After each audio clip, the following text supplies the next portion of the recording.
In a dominion of boundless azure sky, there's a motley assembly of explorers marching across the shimmering and mesmerizing breadth. They are on the path to the Allied Isles, a cluster of territories respected for their unity and steadfast might. On this grand voyage, a team exists, each having a fascinating narrative to narrate. First, there's Hint, the soft-spoken Aasimar with an intriguing past. His eyes seem to conceal tales of newly discovered magical powers. His journey is not only to decipher the enigma of budding abilities, but also to locate his biological mother in the Isles. Then we have Troon, an energetic 13-year-old human paladin, venturing far from his birthplace.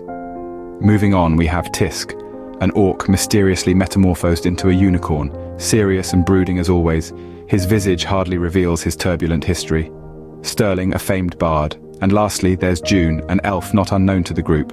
June is merely on her voyage home, accompanying the team she journeyed with from the elven shoreline. Tisk is in anticipation of his homecoming to the Empire, weighed down by the mission to liberate his wife who is yet in chains. Each member bears their history, the wisdom they've gleaned, and the aspirations of a future, assuring a chronicle of adventure and bravery. As the ship majestically docks, the group, now known as the Vanguard, is captivated by the awe-inspiring sight before them. A towering monolith stands tall, a statue of a legendary king from epochs past. Intricately carved from the finest marble, the stone figure emanates an aura of majesty and might, a testament to the grandeur of the Allied Isles. His stern visage seems to look out into the distance, as if the great king is standing guard, forever protecting his kingdom even in death. The Isles hum with swarming activity, a living, breathing entity unto itself. Ships bob rhythmically on the glistening sapphire waters, their sails billowing with the salty sea breeze. Peddlers shout advertisements for their wares, while children chase each other through the maze of bustling streets and narrow alleyways. But amid this and laughter, a bone-chilling sight awaits the crew. Looming ominously on a ship in the harbor stands an Imperial sentinel and a woman, a fugitive they once let slip through their fingers. The sentinel is not just any soldier, but an elite warrior from the Empire's covert operations. Clad in armor so black it seems to absorb the light around it, the sentinel strikes an imposing figure. The armor is embellished with intricate silver etchings that dance and twist, telling stories of decades of battle and victory. It serves as a symbol of fear, a symbol of an unyielding will, and the might of the Empire. The sentinel's mask is just as chilling, bearing a deep scar that mars its otherwise sleek surface. It's an eerie reminder of a villainous Aasimar, a figure of loathsome legend from the annals of the northern tribes. Each time the sentinel's gaze sweeps across the Isles, it feels like the scar is not just on the mask, but also on the soul of those who dare to meet his eyes. Just before the Vanguard could be detected, a figure cloaked in enigma yet radiating heroism, Vico, emerges from the shadows. Vico, a silhouette of strength and resilience, his eyes a blazing testimony of countless battles fought and won, steps forward to their rescue. With a nod, a sign of recognition etched in the language of valor, he navigates them through the intricate puzzle of the city. The city, a complicated maze of cobbled streets, hidden passageways shrouded in the city's thick fog, and labyrinthine underground tunnels that echo tales of survival, is as challenging as it is mysterious. Each turn presents a riddle, each path an adventure. Vico, like a seasoned sailor navigating stormy seas, guides them with flawless precision to a nondescript door. Behind this door, an abode of camaraderie unfolds, a room pulsating with the warmth of friendly faces. This space, a beacon of hope tucked away in the city's beating heart, is the Resistance's hideout.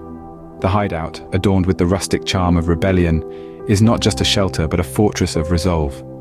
Its walls, bearing marks of battles and victories, whisper tales of relentless defiance. The air within the hideout resonates with the silent promise of unity, a collective mission of resistance against oppression. It stands, concealed yet strong. In the cozy interior, Sterling hints at the group that he must find a spot to hide, as he wants to avoid his multiple romantically complicated relationships finding him at once. Soon he appears on stage, famed across the kingdom for his spellbinding charm and quicksilver wit. He regales the crowd.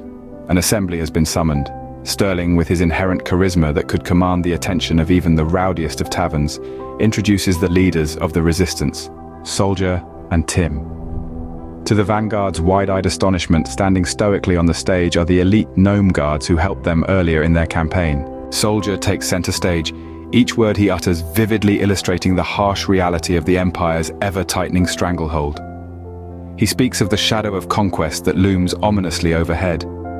However, his speech is not one fueled by despair, quite the contrary. It is a powerful narrative of hope, resilience, and sheer determination. He assures the crowd that the resistance, despite the Empire's relentless aggression, is stronger than ever.